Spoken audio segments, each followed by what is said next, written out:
ईंटों का भट्टा, वो जगह जहाँ ईंटें बनती हैं ताकि घर तामीर किया जा सके। लेकिन इन ईंटों को बनाने वाले मज़दूरों के ना तो अपने घर होते हैं और बेशतर को ना ही साफ़ पानी और बेहतर खुराक मैसर होती है।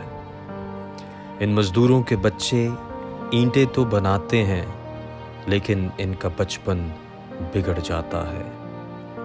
वो नन्हे हाथ जिनमें किताबें होनी चाहिए, हालात के थपेड़े मट्टी और औजार थमा देते हैं। ये बच्चे भी डॉक्टर, इंजीनियर और पायलट बनना चाहते हैं, और अगर ये नहीं तो कम से कम पढ़ना ज़रूर चाहते हैं। टीम पीसमेकर्स की कोशिश है कि हम अपने हिस्से की शमा को जलाएं और अपनी कौम के बच्चों को पढ़ाएं।